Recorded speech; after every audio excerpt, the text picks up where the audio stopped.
հարցերը դիտարկում ենք իրական Հայաստանի գաղափարախոսության տեսակետից, մենք տեսնում ենք, որ մեր երկիրը այսօր գտնվում է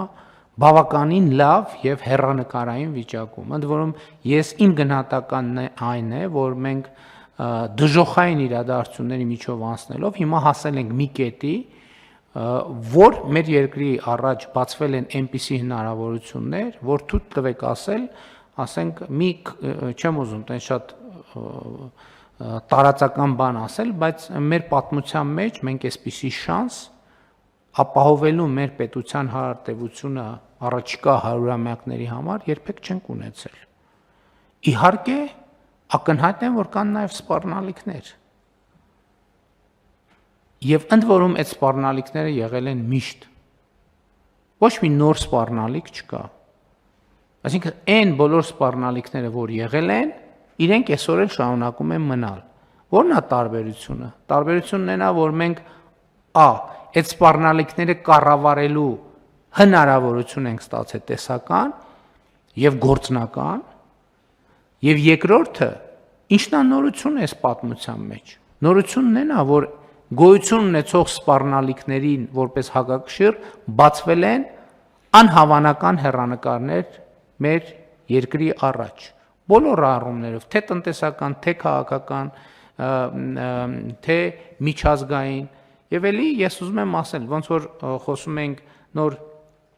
տեխնոլոգիական ոլորտում զարգացումների մասին, էլի շատ սովորական բան է, 2026 թվական Հայաստանում տեղի ունենալու եվրոպական քաղաքական համայնքի գագաթաժողով, դե գագաթաժողովը տեղի ունենալու, ինչ կա որ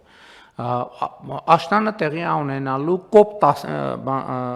կենսաբազմազանության COP17 համաժողովը, դե COP17 լավ, օքեյ, տեղի ունենալու, բայց կործանվում ենք։ Nvidia-ն եւ մյուս ընկերությունները 500 միլիոնի ներդրում են անում, ներդրում չկա Հայաստանում, ոչ մի ներդրումները Հայաստանից փախնում են։ Եվ այլն եւ ընդ որում ուզում եմ ընդգծել, որ COP17-ի Հայաստան եկել է քվեարկության արդյունքում։ Այսինքն սովորաբար երկրները պայմանավորվում են, բայց այս դեպքում այնպես է ստացել, որ պայմանավորվածության չի հաջողվել հասնել եւ Հայաստանի տեխնացությունը մի քանի այլ տեխնացությունների հետ դրվել է քվեարկության եւ Հայաստանի Հանրապետությունը այդ